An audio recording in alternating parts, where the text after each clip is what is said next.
Don't let the rod talk you out of anything. You know, we can do that. You're ready. All right. Do you have this on one of our upgraded cameras? Can you see what we're doing here?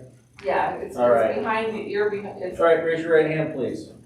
I, Eric Weber, I, Eric Weber, do solemnly swear that I will support the constitutions of the United States and the state of Ohio and will obey the laws thereof, and that I will in all respects uphold and enforce the provisions of the ordinances of the city of Galion, Ohio, and faithfully discharge the duties of president of council, upon which I'm about to enter.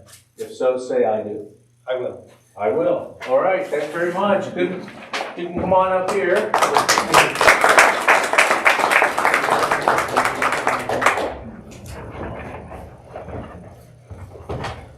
All right. I sat down, but I'm going to ask everybody to stand. I pledge allegiance to the flag of the United States of America and to the republic for which it stands, one nation, under God, indivisible, with liberty and justice for all. All right. While we're up, I'll ask Pastor Ash for the invocation. Let us pray. Oh God, we ask your blessing upon our fair city of Galion, the residents, those who work here.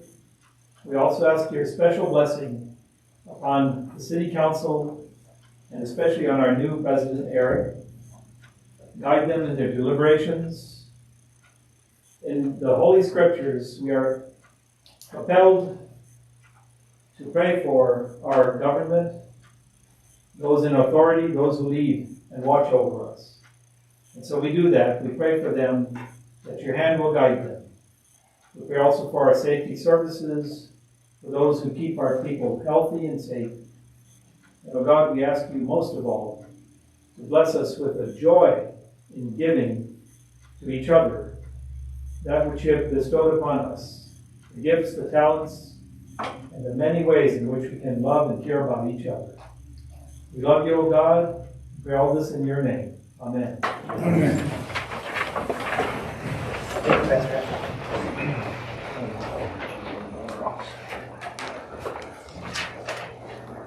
All right, we'll do roll call for council. Ms. Ault. Here. Mr. Bodkins. Here. Ms. Durbin. Here. Dr. Fellner. Here. Mr. Ivy. Here. Mr. Richard. Here. Ms. Ziegler. Here. Okay, all are present. The elected officials, roll call, please. Mayor O'Leary. Here. Auditor Satterfield. Here. Director of Law Palmer. Here. Treasurer Sparks. Here. Safety Service Director Ward.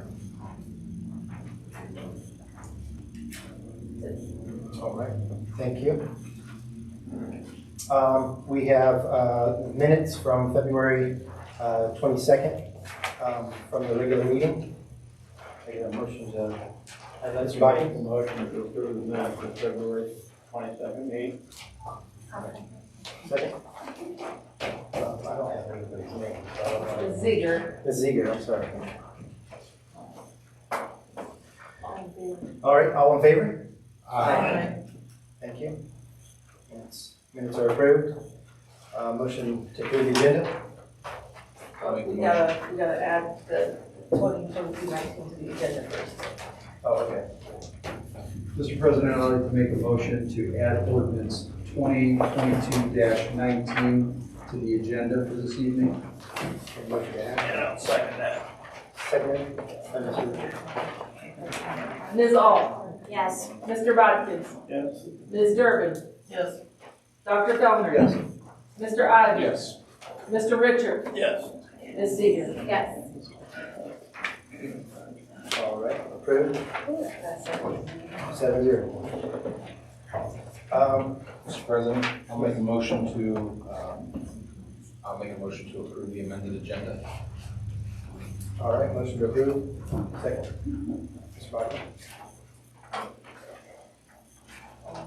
All in favor? Aye. All right. Do we have we have any citizens to address council today?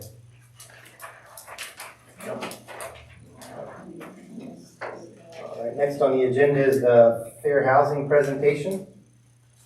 Are you there, Nadine? Yes, I am. Can everybody hear me okay? Oh, yeah. Okay, good. Good evening, everyone. My name is Nadine Thompson, and I am with the Great Lakes Community Action Partnership, or GLCAP as it is often referred to. First off, I would like to take a moment and say thank you to the council members for allowing me to do this through conference call. GLCAP is in Fremont, which is an hour-and-a-half drive one way. And while my preference is always to do this in person, my presentation itself is only going to take about 10 minutes. And that's a long trip for a brief 10-minute gig. So, council members, I thank you. I would also like to say a huge thank you to Julie for helping me to provide all the necessary documents and information. I know it took some time out of her already busy schedule, and I want her to know that I greatly appreciate all her help. So thank you, Julie. And finally, I do want to remind everybody there is a sign-in sheet there. If you would all please make sure you sign in. I do need to prove to the government that I was actually presenting to live bodies. All right. Now, GLCAP administers the Community Development Block Grant for the county. The funds originate from federal HUD, and HUD requires that all entities who receive this grant money must do fair housing, outreach, and education throughout the areas where the money is spent.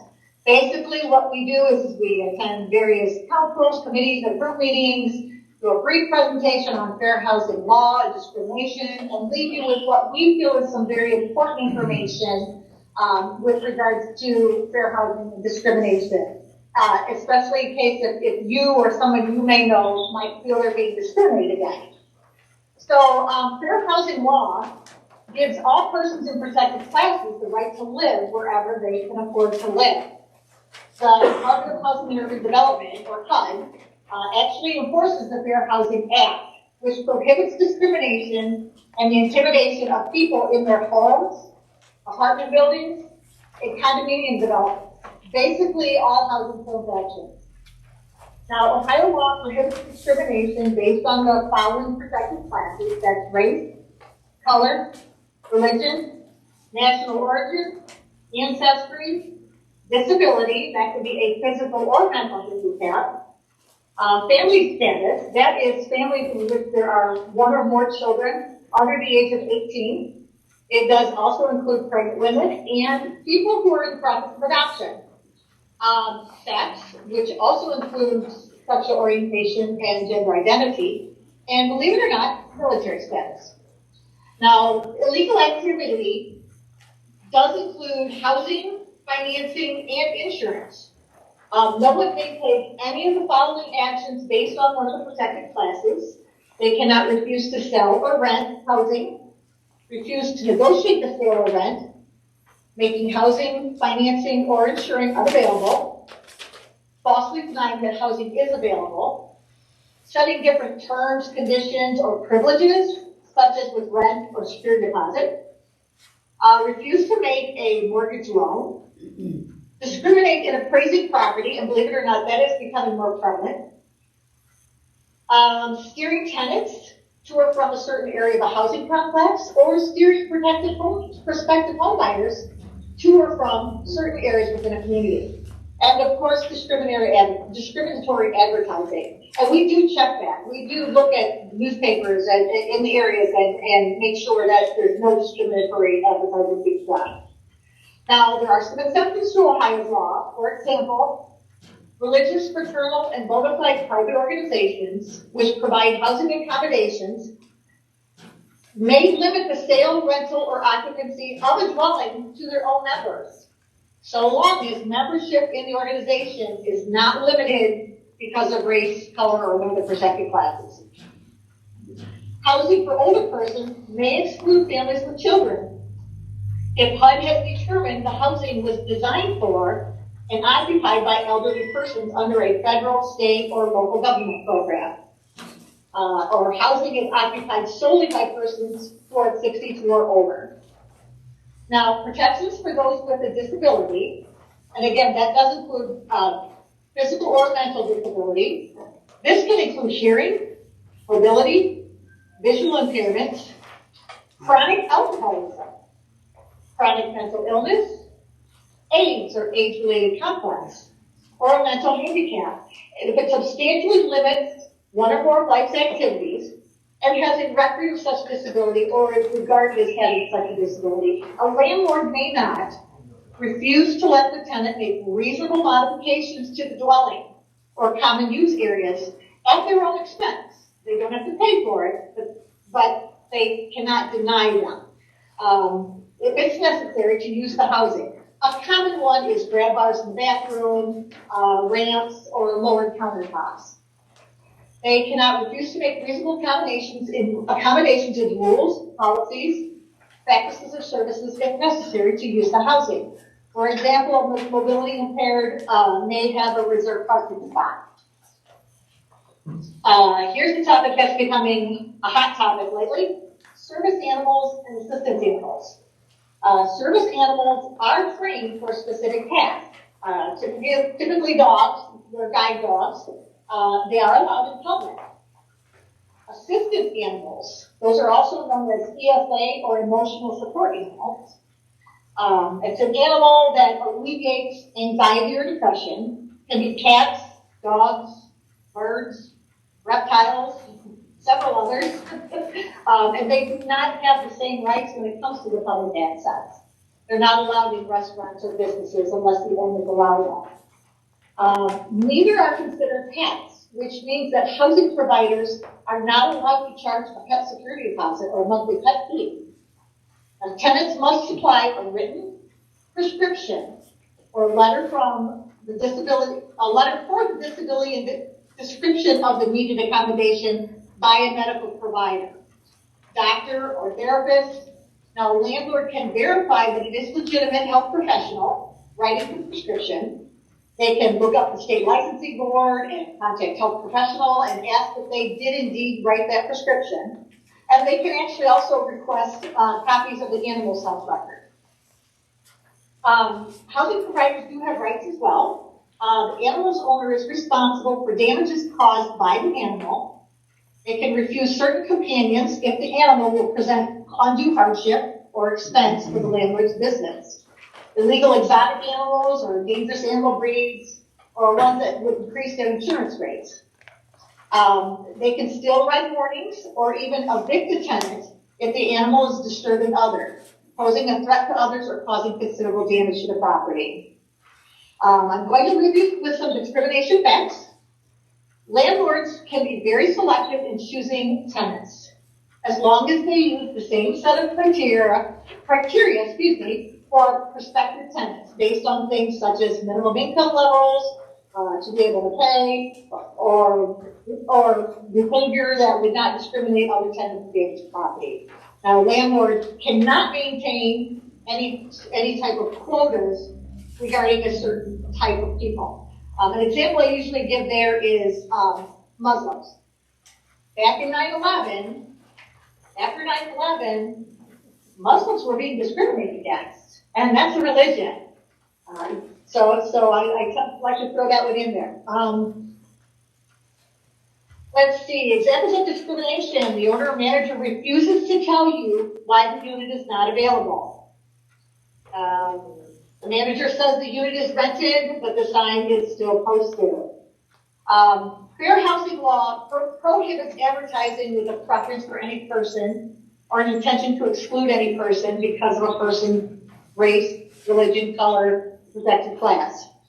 The prohibition of discriminatory intent applies to the use of media, such as newspapers, radio, television, billboards, online, and any written material produced in connection with the sale or rental of the dwelling. 40% of cases are dismissed for lack of evidence. So it's important for individuals to write down information, what happened, witnesses, etc., as soon as the action occurs, and file the complaint immediately. Now, if you suspect that you or someone you may know have been discriminated against, we provided a fair housing brochure and a landlord-tenant brochure. You can refer to the resources within those brochures. You can contact GLCAP, and we can help you complete a complaint form to send to the Ohio Civil Rights Commission, or contact the Ohio Civil Rights Commission directly. At this point, I'd like to take an opportunity for any questions anybody might have. Does the emotional support animal require a certificate of training? Yes.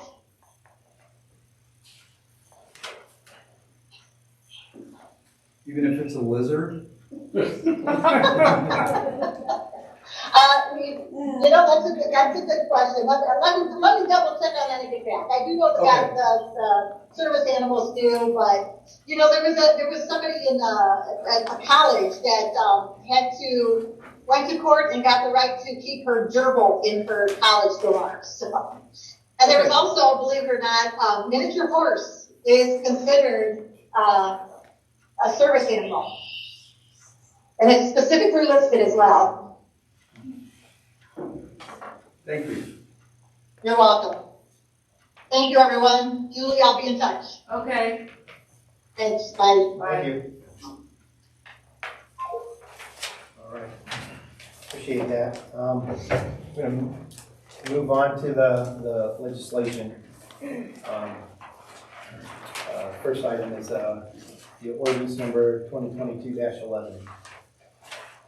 Ordinance number 2022-11, entitled an ordinance authorizing the acquisition of real property located in the city of Gallion with all improvements thereupon and associated assets, and to authorize and direct the Safety Service Director to execute a purchase and sale agreement attached hereto and other forms pertaining thereto, and declaring an emergency.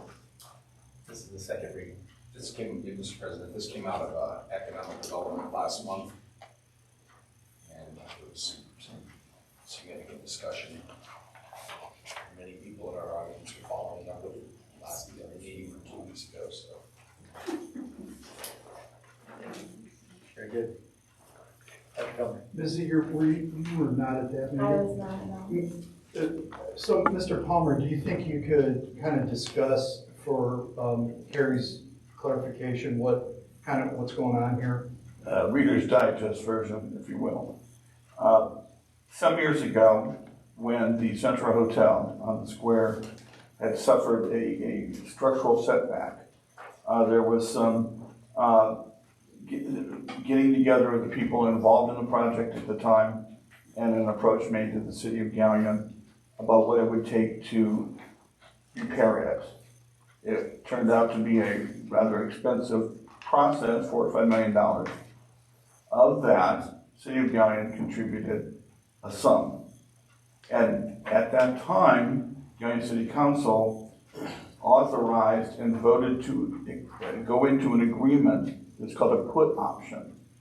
What that basically means is it's an option that at the end of a certain term, once certain tax credits are used by the entity that's involved, they have the ability to require the City of Gallion to accept the put, which basically means accept the interest in the hotel that they have.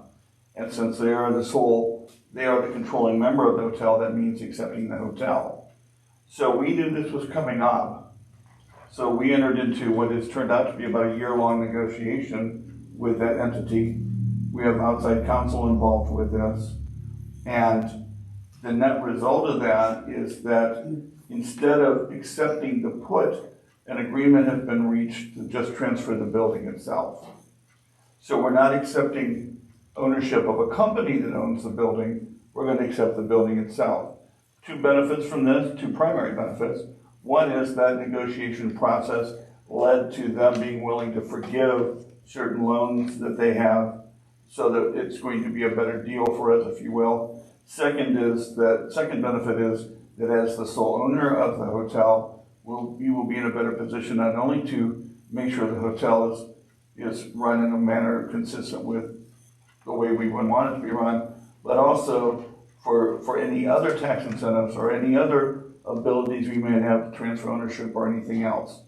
Always with the protections in place which are currently on the hotel, which regulate income, the kind of income you can have to rent there, that kind of thing. So none of that's going to change.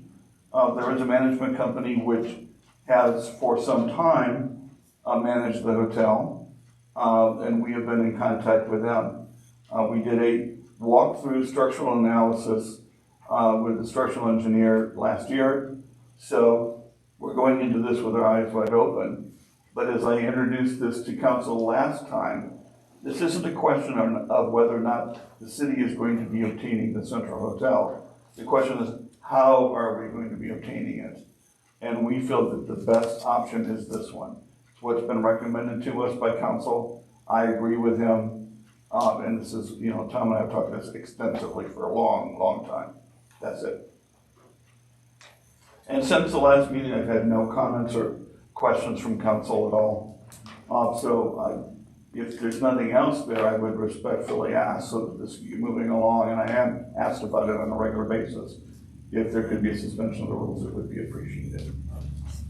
Any further discussion? Dr. Bell? Yes, I'd like to make a motion to suspend the rules and proceed to the final reading on ordinance 2022-11. Motion to suspend the rules by Dr. Fellner. Second, Mr. Reed. Second that motion. Dr. Fellner, Yes. Ms. Durbin, Yes. Mr. Ivy, Yes. Mr. Richard, Yes. Ms. Ziegler, Yes. Ms. Alt, Yes. Mr. Bodkin.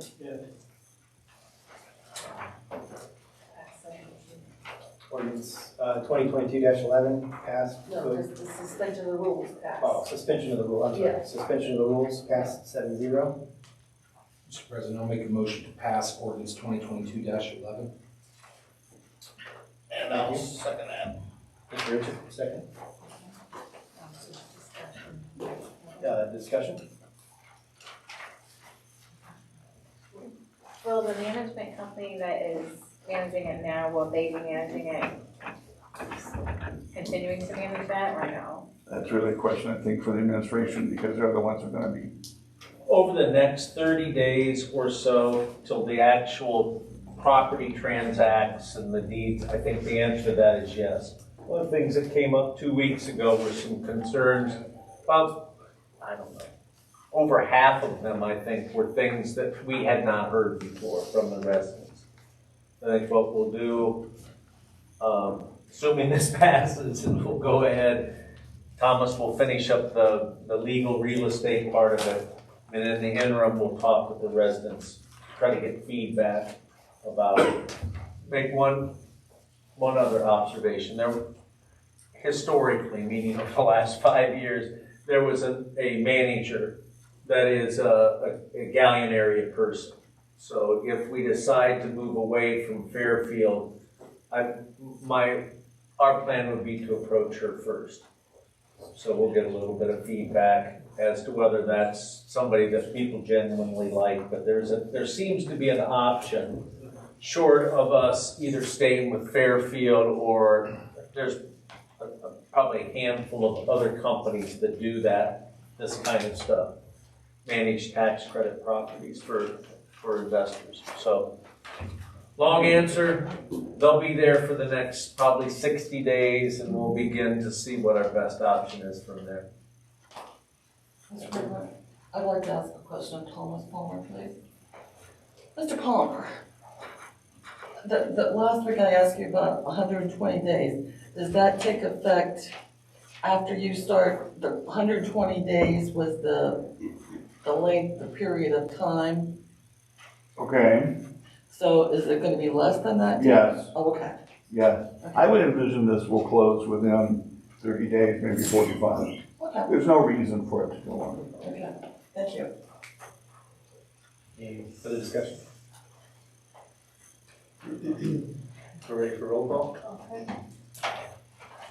Mr. Ivy, Yes. Mr. Richard, Yes. Ms. Ziegler, Yes.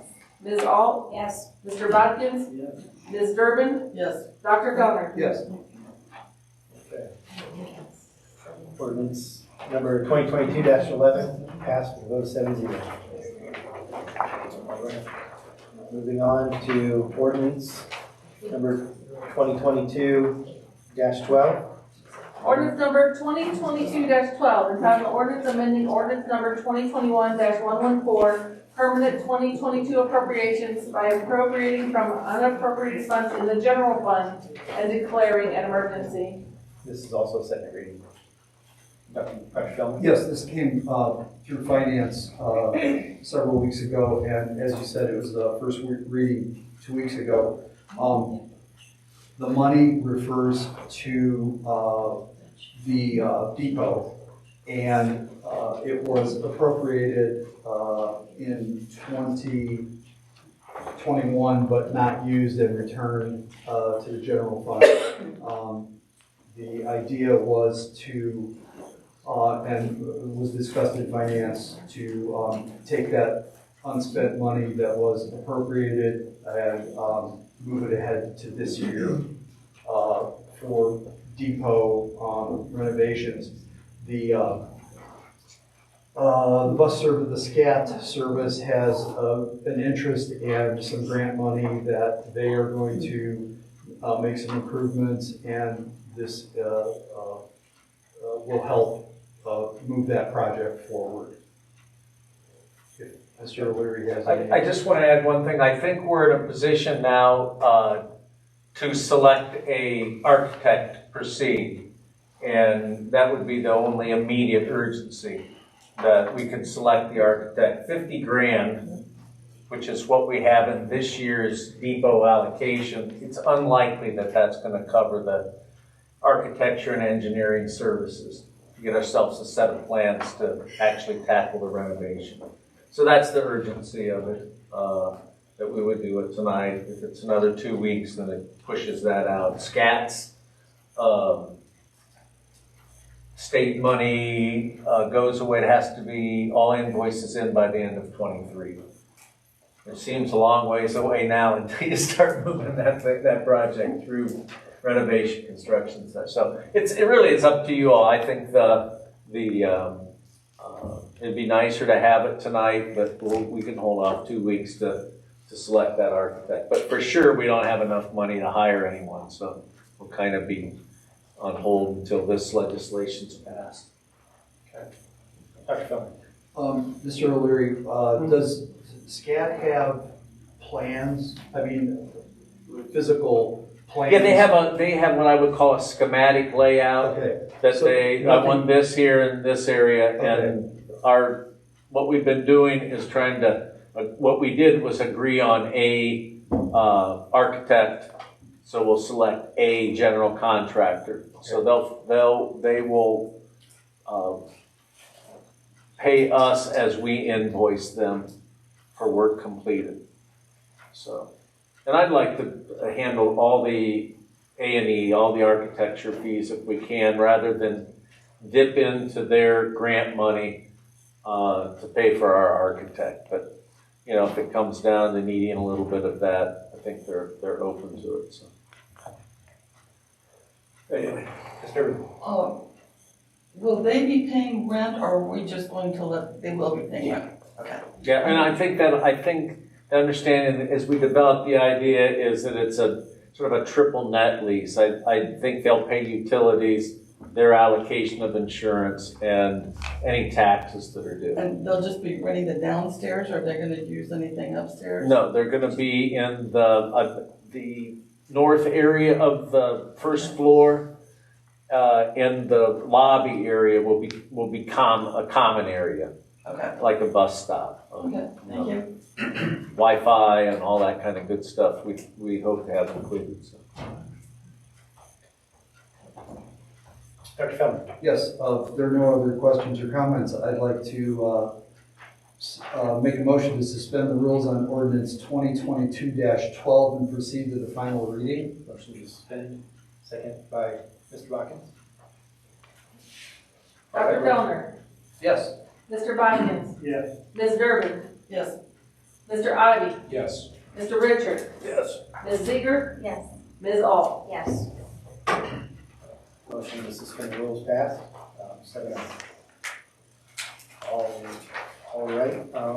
Mr. President, if there's no other discussion on this, I'd like to make a motion to pass ordinance 2022-12.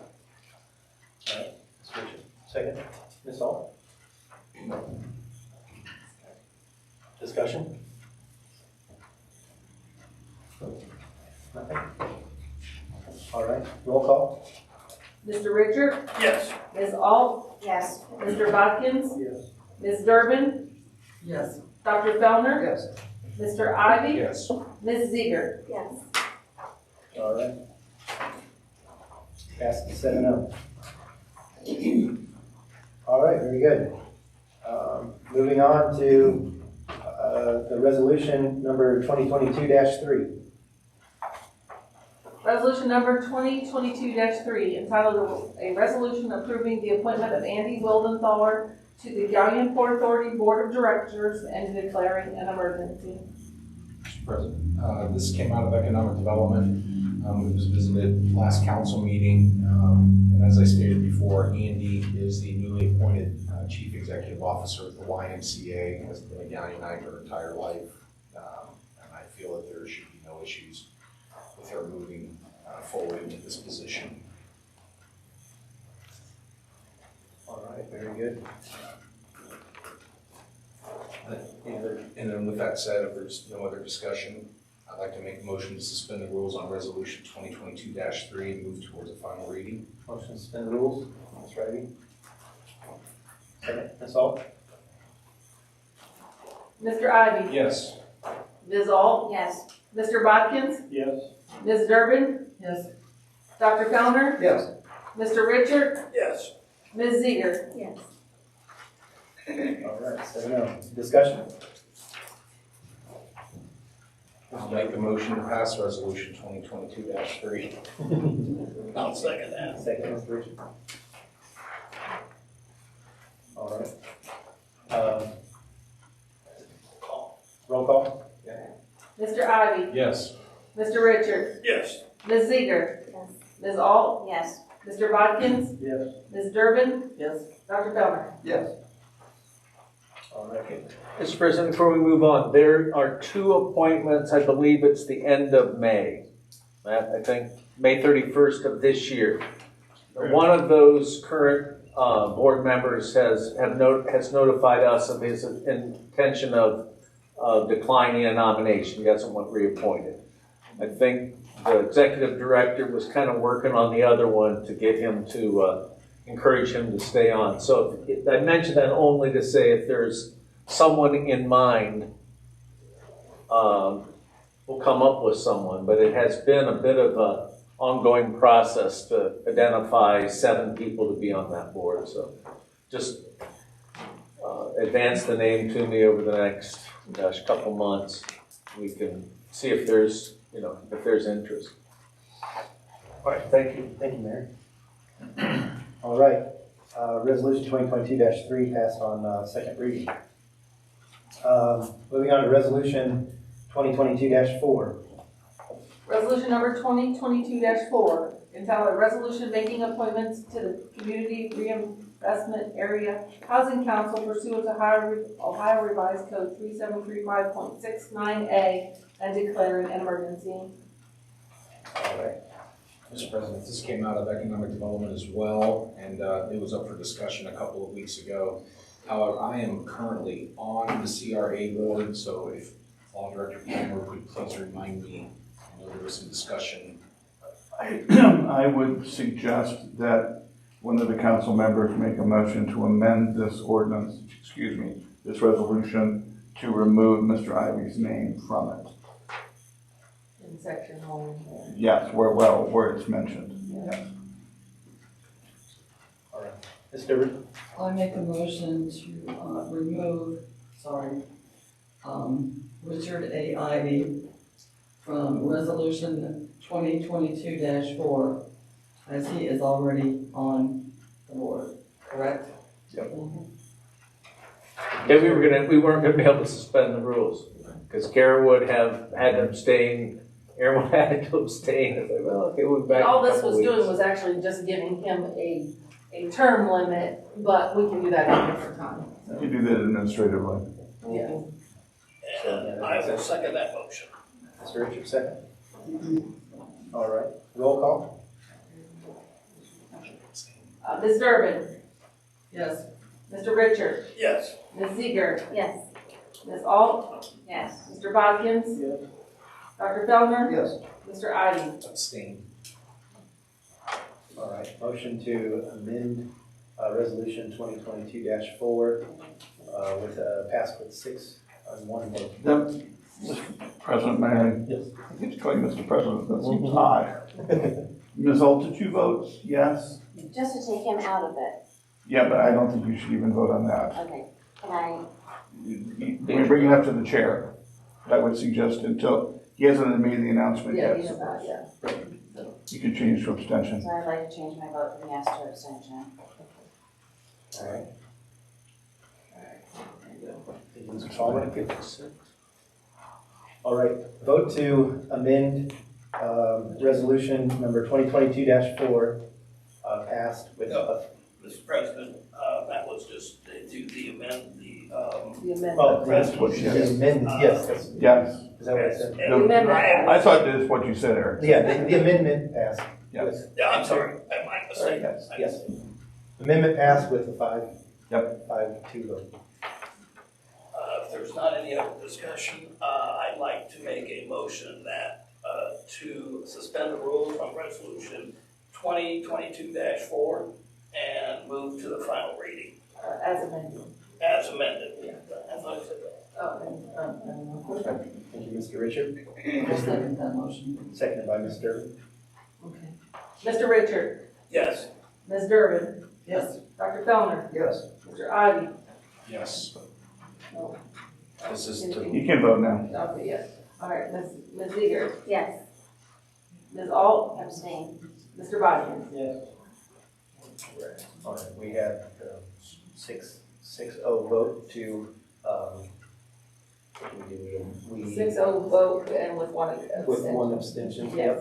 and if this is just to nominate Kara to the CRA board, I would like to make a motion to pass resolution 2022-4.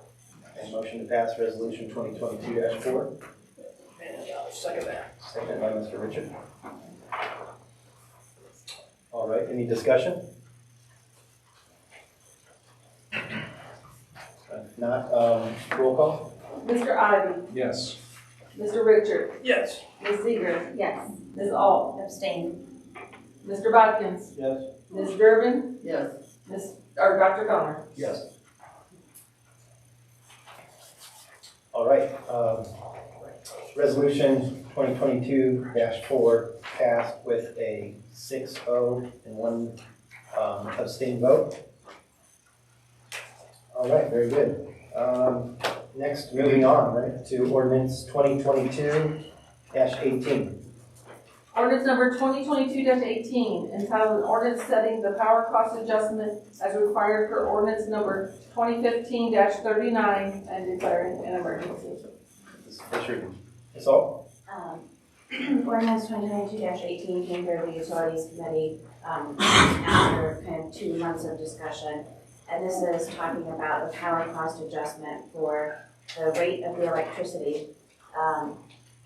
It had been set at 0 for some time, but with the rising costs of everything in our economy, and after having an assessment done by Sawville and talking with our power company, it was determined that we needed to make an adjustment to this power cost. We had kind of 2 options to go with. One, to anticipate costs moving forward so that we are collecting the amount of costs that we will be incurring, and that is the one that we went with. That was a lower recommendation than the one that we did not choose. So as a committee, we had a lot of discussion regarding this, and I think that we all had a lot of time to learn and ask questions. So the committee passed it through for this 0.0034 cent increase to the PCA. And that is what I have for that.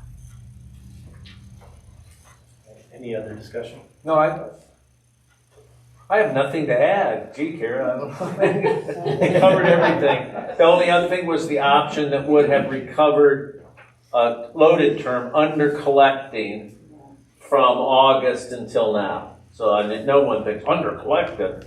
I can't believe that, so I don't wanna light that fuse. But it was, we didn't follow the recommendation, and so the near 7 cents would have included August to February plus the 6 months going forward. So it's,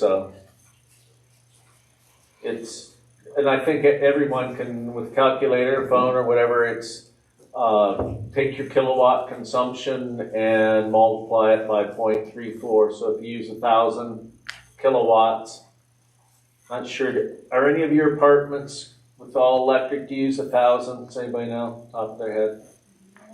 You might, even though it's an apartment, use a lot of kilowatts. I don't know what they use, but their electric bills are atrocious. Well, I don't know what atrocious, what does atrocious mean? I don't know what I mean, if it has to do with consumption a certain rate, not to be difficult, but I think that's the way to figure how much additional this will cost you. Another good rule of thumb, what do you got? What's it say? No, I mean, I don't want to see your bill, but you can tell me what your kilowatts were. A good rule of thumb, I would say accepting all electric heat is 100 kilowatts per person in the family. If you got teenagers, you got 5, 6 people, that's gonna be 1,000 kilowatt 1273. user. What's that? 1273. Then that gets back to things we talked about 2 weeks ago, with some way rethinking the way that place is heated. Because the all electric 1273, do you keep it hot or 74 degrees. Okay. So anyways, that will 1270, somebody with a calculator multiplied by 0.34, it's about It's about 400 and something. I just did it. Okay. 400, not 400, 4 times 0.000. Okay, I'm sorry. Yeah. Times About $5. Yeah, $4.32. And you're relatively high electric user. I know that doesn't make it, that you don't get an award or a discount. I'm on your budget, I pay 117 a month, so I'm happy. So it'll go up $5. Yeah. And if you have 1,200 like Jack does or thereabouts. Or it'll cost you $3.40 if you use 1,000 kilowatts a month, ma'am? I keep mine on 69 and I was having 385 and it's just me. Yeah, like, Your kilowatt usage it may be a runs little bit less. It's possible. I think.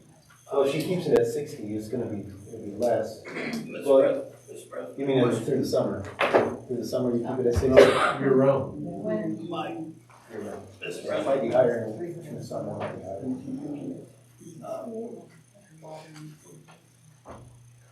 I had a question. The lady though, is that just your electric or is that your utility bill?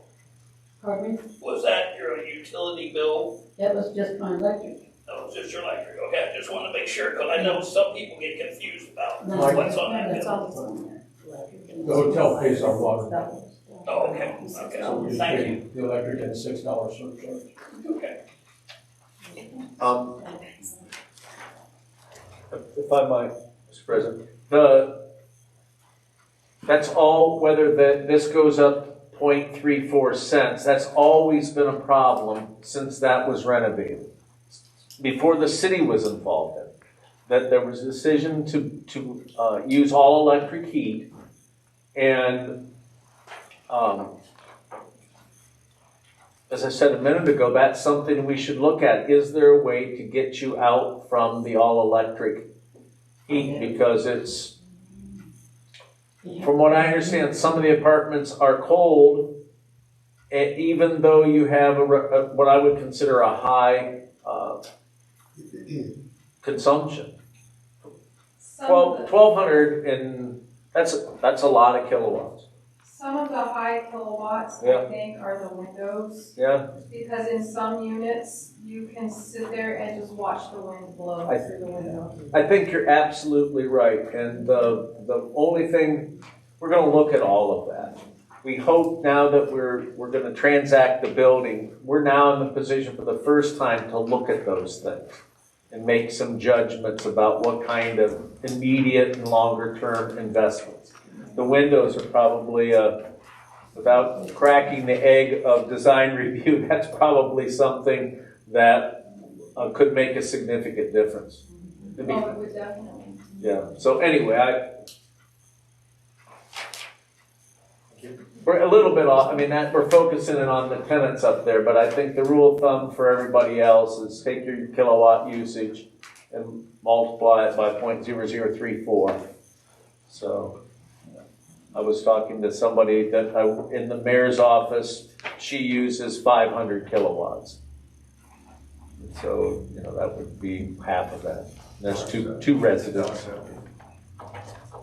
Big house, 2 residents. So anyways, that's what This is the first reading, so. Just one question, will this be retroactive to a certain date, assuming it doesn't go through? No. It'll start when it passes? If it doesn't pass tonight, then I would hope it would pass next reading, and we would get the staff geared up to be able to implement it effective April 1st. It would either be April or May 1st. Has to do with being able to get that plugged into the billing cycle. Right now, the ordinance does say April 1st. Okay, good. Does it on or after April 1st? Okay. Any further discussion? All right, we're moving on. Sounds like we're moving on to ordinance 2022. Did you hold back the first reading then? Did you give it a first reading? That was, yeah. This was the first reading, right? We don't have to have a Right. roll call on, No, on the yeah. reading. No, you don't have, no, we got rid of that a long time ago. Right, okay. So was it that, you just said that? We used to do that. It was We held did. to a first reading, and you just announced that. There you go. So, First reading for 2022-18. All right, moving on to ordinance number 2022-19. That's the first reading. Ordinance number 2022-19, entitled Ordinance Amending Ordinance number 2021-114, permanent 2022 appropriations by appropriating from unappropriated funds in various health department funds and declaring an emergency.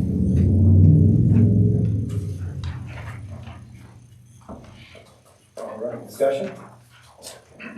Mr. President, Andrea Barnes, the environmental health supervisor, is here. This is the mosquito grant tonight. She's good enough to come up here tonight to answer any questions about that. It is pretty much what the ordinance says, but it hadn't bumped it in the Carries committee, so I thought it'd be important to have her here. Any questions?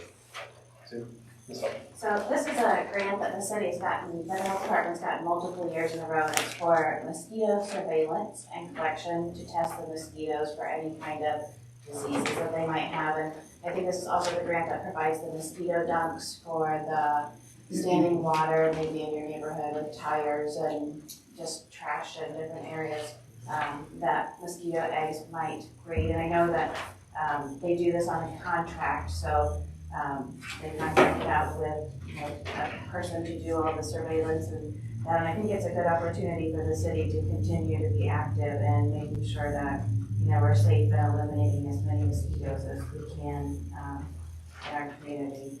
And I think that 2 years ago, this paid for an upgrade on mosquito sprayer for the city truck. So it's been something longstanding that I think is important. And this is needed on emergency because it was a grant that started in May of 21, but the Ohio EPA provides it through April of 2022. So we had a carryover that we have to spend by April. I've also applied for the next 22 grant, but I haven't heard back yet from that. But this is in particular an emergency to get that money spent. There was a carryover from the grant from 21 to 22. Any further discussion? Well, it's good to point out in terms of the need, the necessity of it. Mr. Richards. Given that information and what Ms. Ault indicated, I'd like to make a motion to suspend the rules on ordinance 2022-19 and move to the final reading. Motion to suspend the rules, Mr. Bodkin, second. Roll call? Mr. Richard, Yes. Mr. Bodkins, Yes. Ms. Durbin, Yes. Dr. Fellner, Yes. Mr. Ivy, Yes. Ms. Seeger, Yes. Ms. Ault. Yes. Motion to suspend the rules passed, 7-0. Make a motion to pass ordinance 2022-19. Motion passed, Mr. Richard. Ms. Seeger? I'd like to make the motion, or I'd like to second that motion, I'm sorry. Roll. Oh, do you have any discussion for you? Roll call? Mr. Richard, Yes. Ms. Seeger, Yes. Ms. Ault, Yes. Mr. Bodkins, Yes. Ms. Durbin, Yes. Dr. Fellner, Yes. Mr. Ivy. Yes. All right. Motion to pass ordinance 2022-19, was approved 7-0. Other business. We have a liquor permit. Yes, we do have a liquor permit here, and that is for Bert and Kathy doing LLC, doing business as Michael's Casual Dining. And I did talk to Chief Rodriguez, and he has done all that he needed to do, and he felt everything was fine, he didn't find anything. So I did check with him. They were already licensed to sell beer. What kind of license is this? It is a D2. Look up what D2 was. I forgot something.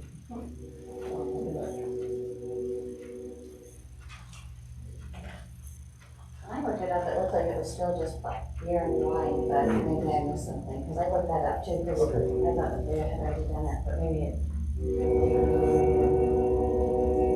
They do this as well when there's a change in ownership and there needs to be a name change or ownership of. That's perhaps what this is? Right. It Okay. didn't have the name change thing on it, it didn't say it, because it does say it's a new one. Okay. Yeah, it does say new, it's type new, so, and it does say, it is allows restaurants and nightclubs to sell wine and mixed beverages. So, That's what are you looking under B as in boy two? no, I'm looking at D2. It's a Good, that's D- what it is, yeah, D2, good. yeah, and All right, it so that's says, cool. it says on-site consumption or for carryout. They have to be on whatever it says on there, so, yeah. I wish you wants a sign of the times though. I guess you go in and get a man hat and the chocolate malt for the And an kids. ice cream. It's just, Will they serve it Definitely get a golden cat. yeah, there you go. Good ice cream drink. No, Good- no good milk coffee. required. I don't know what to think. So we can move on? Yes. All right. Julie, I'm sorry, I have a question. Sure. Concerning, a liquor permit that was issued for Spicy Nails, and I don't think they've received it, or who would we contact, or who would the owner contact? It goes to the state, and then they have to wait so many days for everybody to make But sure. this has been Over a year. months, over a year. Yeah. I don't know. Maybe okay, they- I'm just- Yeah. is So there- probably the Board of Liquor Control, so. Is there someone we could contact? I can. Travis Dean is usually the liquor control person for this area. Okay. What's his name? Travis Dean Okay, with Department of Commerce. okay, I can try. And didn't like 2 months ago, we just voted on that again? Yeah, I thought so. We did have a vote Okay, on this. maybe, all right, so maybe I'm giving you old information, but I know there was a fairly significant delay at first night. Yeah, it did go for a long time, and then we suddenly got it again on Walmart. Okay. Yeah. Thank you. That's a good question. Ken asked, do you know how many liquor licenses there can be? And is there a limit? What the Set by- limit is, though, I set by don't the know. state. It's like there are no D5 licenses available in Gallon. Okay. What's D5? D5 is bar.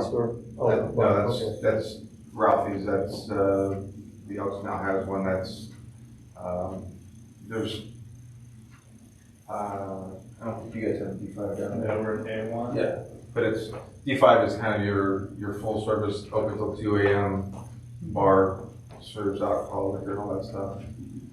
But Tarasco probably does. Sorry? Tarasco probably does. Yeah, but now, you can buy one and get it transferred with the blessing of the local mayor, but those are.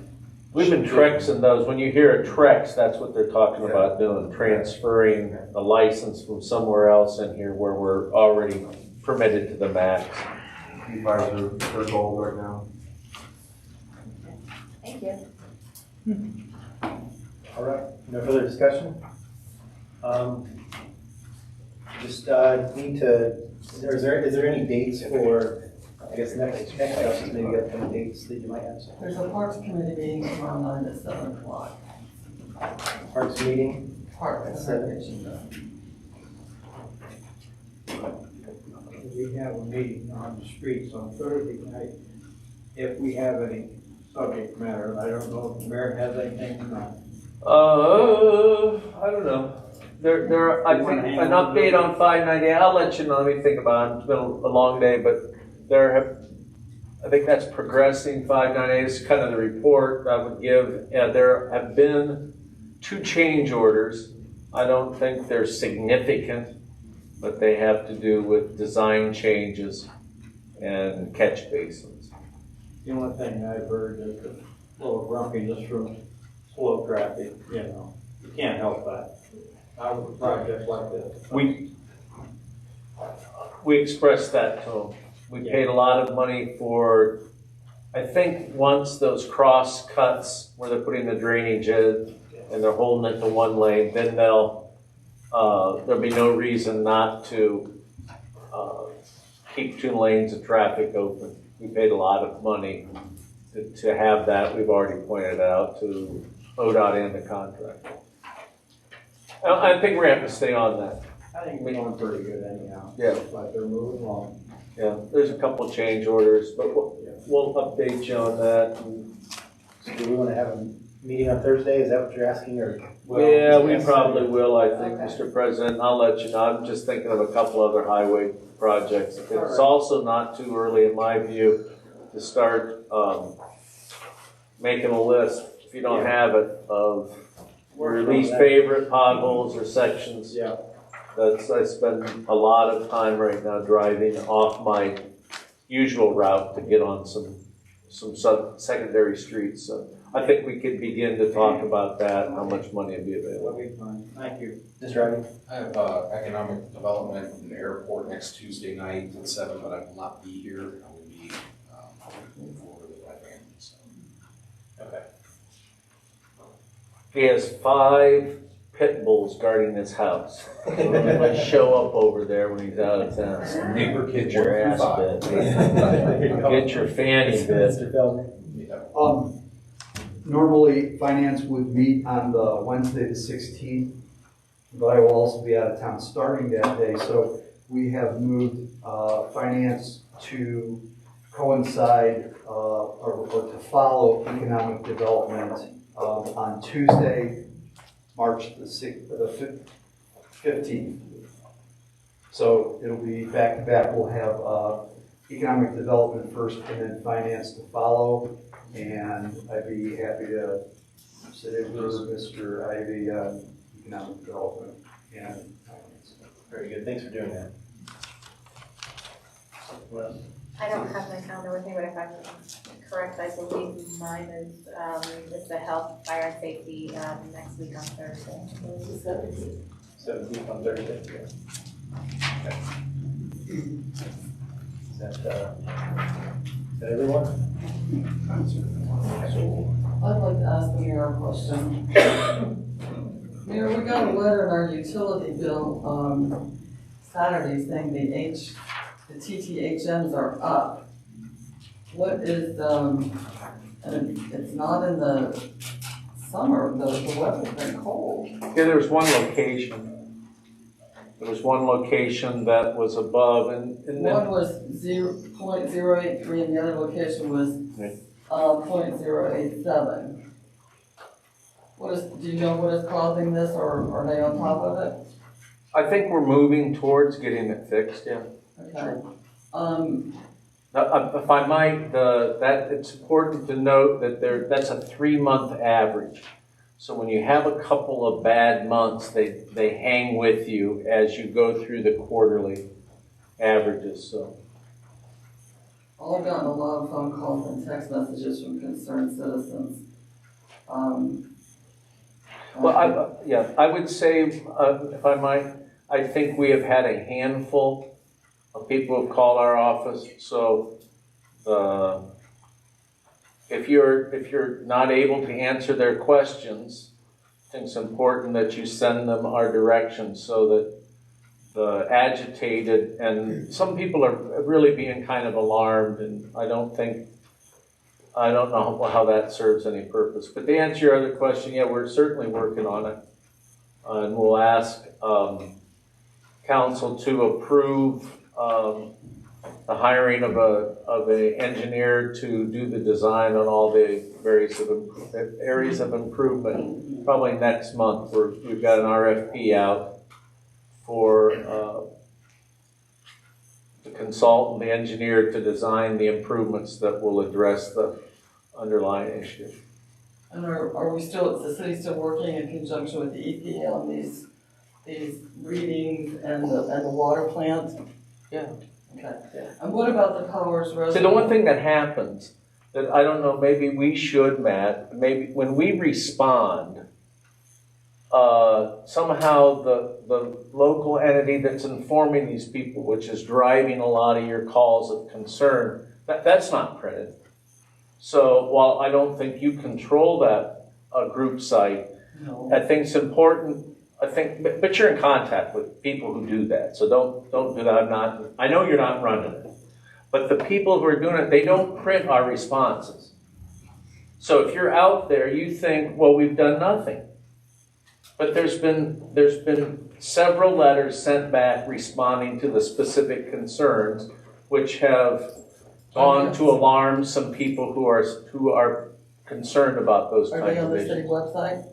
Pardon me? Are they on the city website? They're on the same website that all that stuff is taken.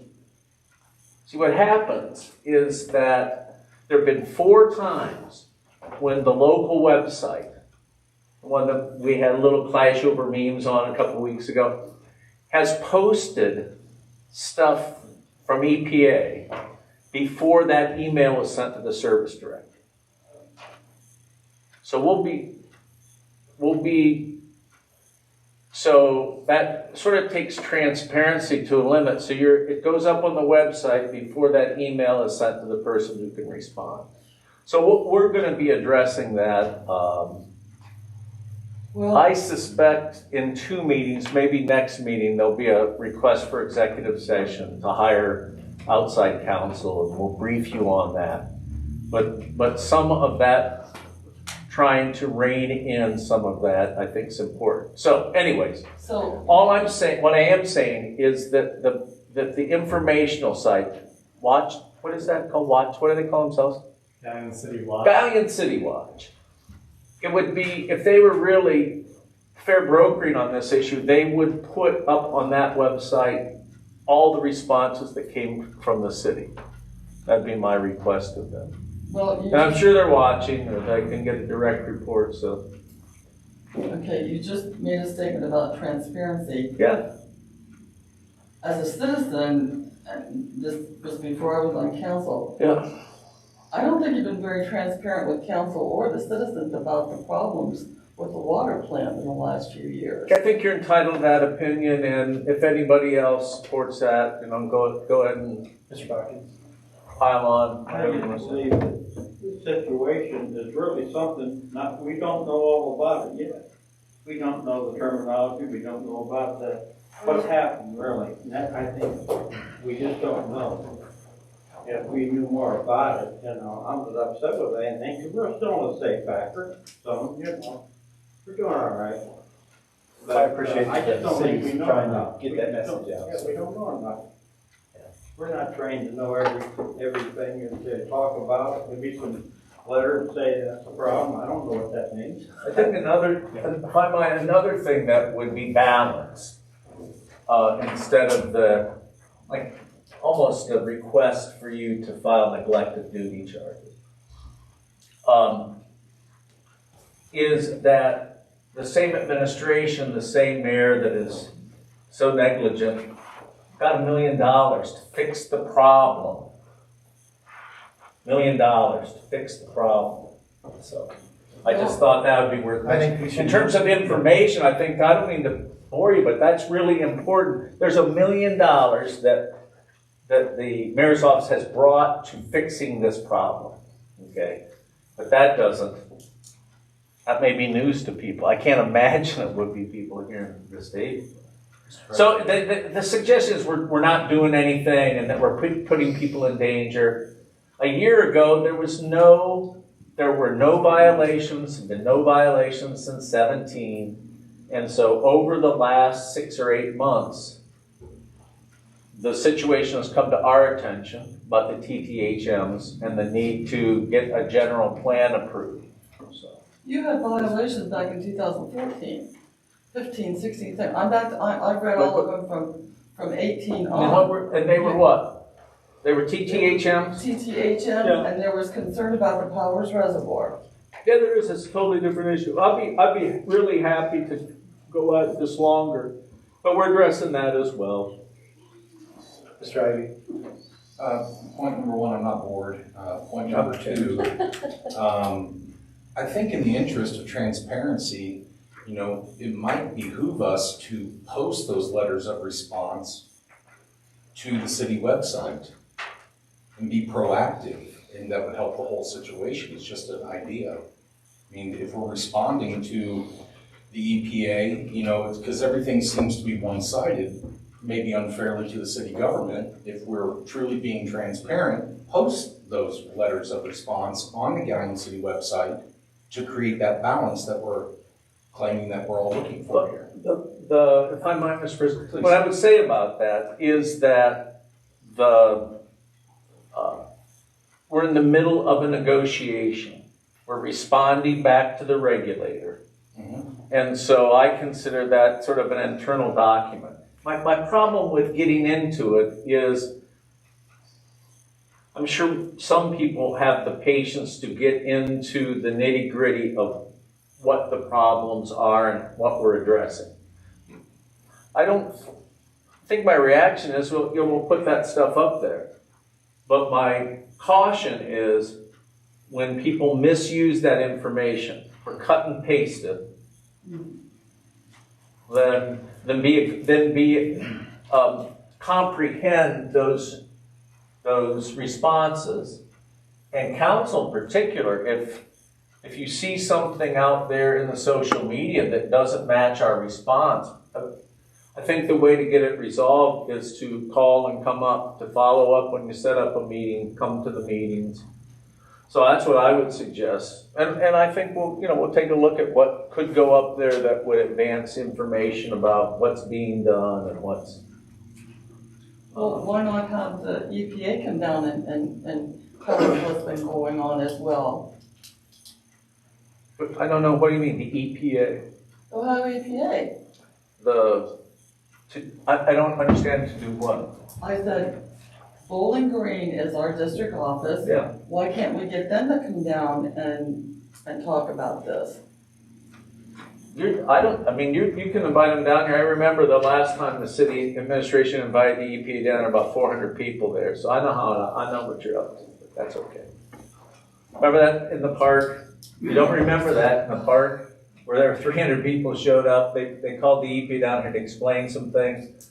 They got ambushed.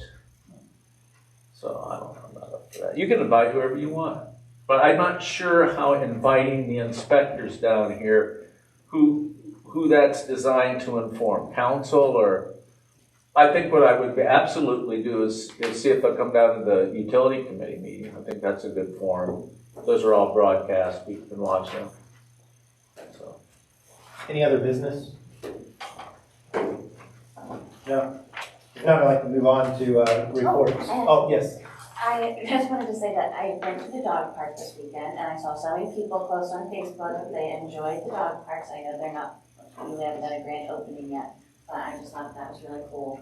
And I was really happy for all the work that the council did with the Free Center last year, and it was nice to see all the posts of enjoying the nice weather, and I thought that was kind of cool to see and excited about, the future and the additions and all that to make the parks better and more active. Yeah, I'm glad you brought that up because that was nice. So I visited both of them. They were nice. Piggybacking off of that, we do have a lot more goodies to go inside them chicken wing fences, correct? These are more things with back order or. What do you mean by goodies? Well, whatever those are, I don't know, I can't remember how much we appropriated for those two parks. I want to say $60,000. Is that 30? We got a lot more for our money for each dog park than $30,000 in chain link fence, don't we? In two separate areas. $27,000 for the chain link fence. Was it? I'm in the wrong line of work. I don't know, what's the daily rate? What's the daily rate? No, your daily rate. Touche. Yeah. I'm going to piggyback on Kara real quick on those dog parks. They are very nice.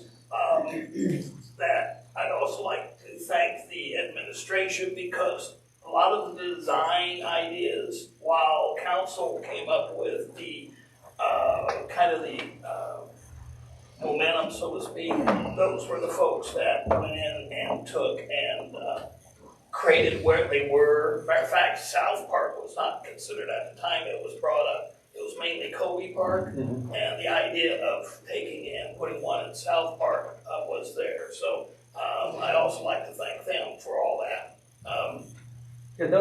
Thanks, Mike. For those people that have trouble acknowledging that, Matt did a lot of work. So if you have trouble recognizing the mayor's office, I know Mike doesn't, but Matt really did a lot of work. And you have to whip some of these projects to the finish line. I'm going to make one point.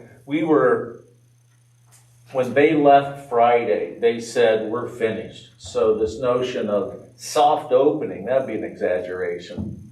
It was just kind of, let's see what happens. So there was no notification. We have signs. There's probably $10,000 worth of video equipment that we're going to install there. Chase away the starlings. And there's starlings there. I saw them both days I was at those. And so we're really serious about that.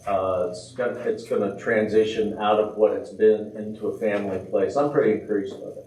There's somebody who I would just, that if you see her, talk to her at all, Shirley Clark was just about this for year after year after year. So she's kind of gone but not forgotten when it comes to dog park. But yeah, it's pretty, if what you're saying, if there's some toys, there's probably water. We're gonna have to get a water trough. The bathrooms, though, I think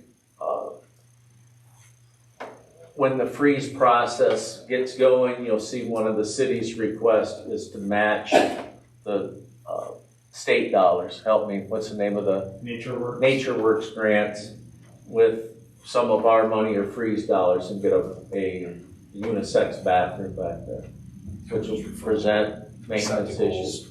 Trash cans. Yeah, we did. That's what I was irked about when Matt and I talked over the weekend. Is no signs and no. But I think there was some wording I received from a person earlier, a meeting Andy and I were both at, is how to phrase to notify people that you're going to be on camera. And so these aren't fuzzy cameras that you might see on a cop's show. These are, you know your license number and explain your behavior. Really not funny at all. So that's got to happen. South Park, I mean, it's half as big. I think it'll be really a value to people who've got dogs and know where to put them. And So, good locations for both. All right. I was at Kobe and I haven't seen 6 cars in the parking lot at Kobe Park in a long time. I did it really good, so that's good. Yep, absolutely. Hey, Very good. All right, no other business. We can move on to the elected officials. Mr. Satterfield? You have your council reports in front of you. The first page is the expense report.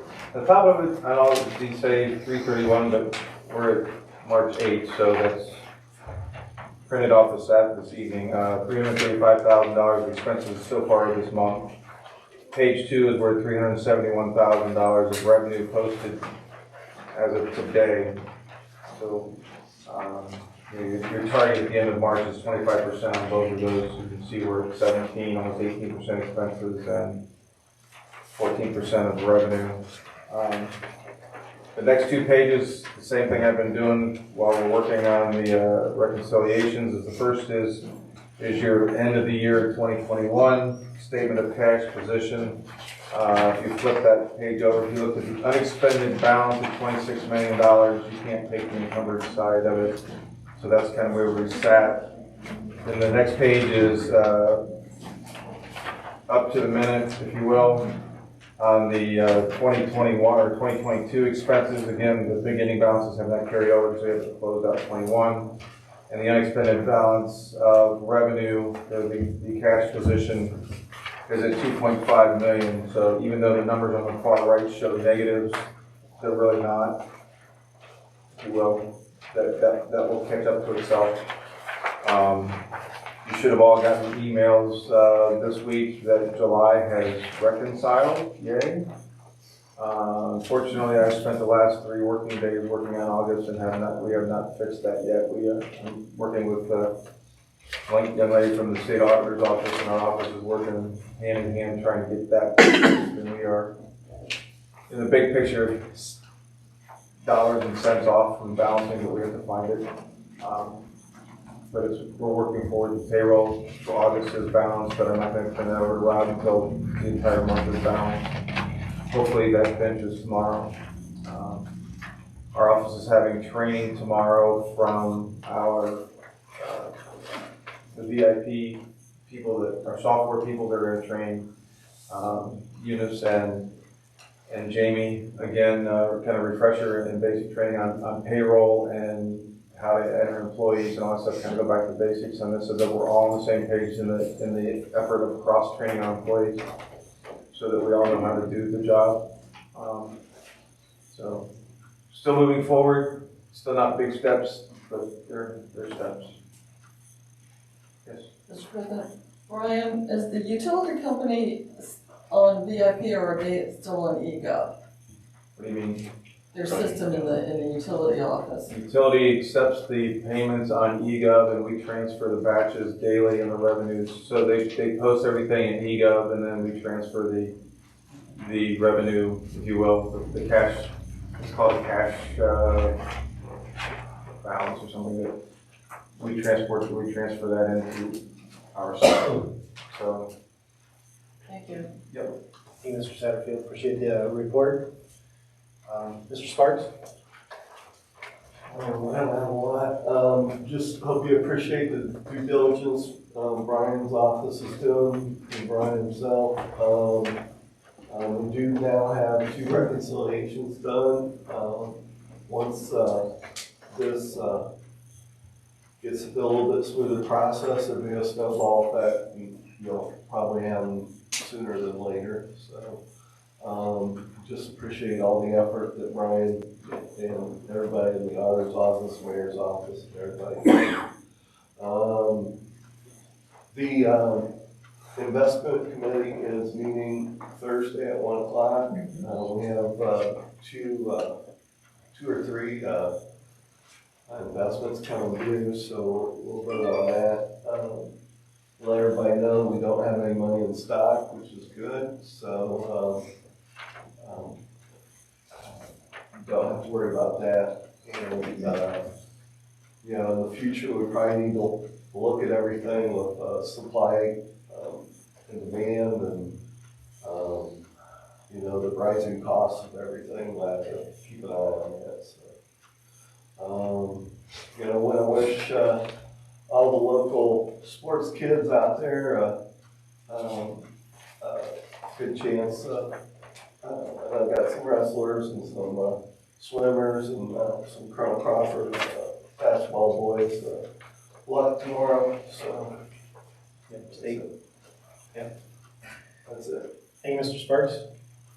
Mr. Palmer? Yes, members of council, I want to let you know that if you were to contact my office in the next few days, you might get a more pleasant voice than mine answering the phone. And that's because my new assistant is starting. It was going to be this Friday, but probably the next Friday. Her name is Leanne Forgrave. She is a second-year law student at Ohio State.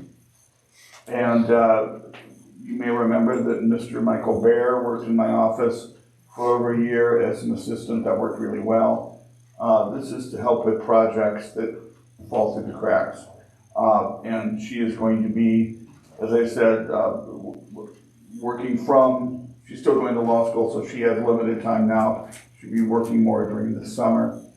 But you were gracious enough to extend the the money for her last December. So it's taken a little bit of time to get that in place, but she's starting soon.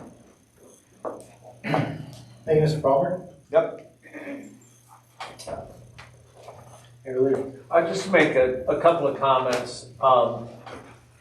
This is from my perspective. It was hard to imagine when I got that letter from Carl that was 8 years ago when he stepped in. He had just been elected 4th Ward council member, and there was a resignation in council president. He stepped up, and those of us who have worked with him, myself for over 20 years, real sort of contrast. He's not volatile, he's real easygoing, and I think he deserves an immense amount of credit for the ongoing success of this experiment. I think in early 14, when Carl accepted that appointment to council president, I'm not sure what the local political bookmakers were saying about how well or how much, how successful this would be. And so I for certain believe he provided that kind of stabilizing influence. Some people remember in 14 was the year that there was an attempt to recall folks. And he was a steady influence during all of that, and we certainly sustained that from a legal point of view. So anyways, I think Eric knows for sure that he's got big shoes to fill. And I'm real enthusiastic about Eric's.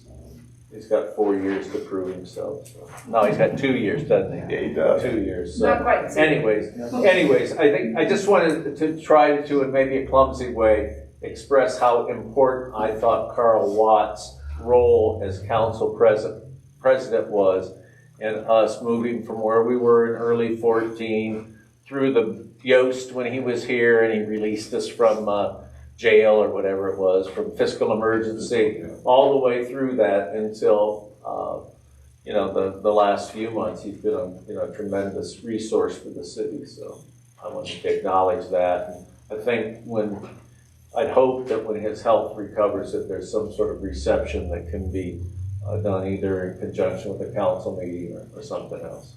If anybody deserves something like that, he does. So thanks. Other than that, everybody who hates me, and I love everyone. No, I think we're making some progress, and it just has to be very patient on the spending side as Brian begins to put the house in order. Last thing I want to say is thank you for those votes. I think they're important. Sometimes they pass and you walk out and leave, well, we took care of that. No, you all took care of that. So we've got one item that we'll come back and deal with, I think, positively, the PCA. And if people have questions about the PCA, I'd be happy to answer them or put you in contact with the resource people at Sawville or AMP. So that's what I got. Appreciate it, Tom. You're absolutely right. I appreciate this opportunity. Mr. Mr. Watt was a great council president. I do have big shoes to fill. He is even a better person, you know, if you know him. He's the most kind-hearted guy that I've met. And so I look forward to continue talking with him, and maybe he can help me along the way here. So I appreciate everybody's patience through this. Mr. Bogdan. I want to congratulate you on this position. You're right, you'll fill that. Thank you, man. I thank this group for being here again. Now, after we get this all settled for that hotel, you need to come up more often just to fill seats on. You know somebody cares. But thank you very much. Thank you. They'll come up and see them. Yes, exactly. All right. I've been scam busted. So I appreciate working for the city, and I look forward to working with all of you as well. Kenny always makes. Mr. Ivey? If there's no other discussion, I'd like to make a motion to adjourn. Motion to adjourn, second. Mr. Bogdan, second. 8:35. All right, all in favor? Aye. Motion carried. Thank you.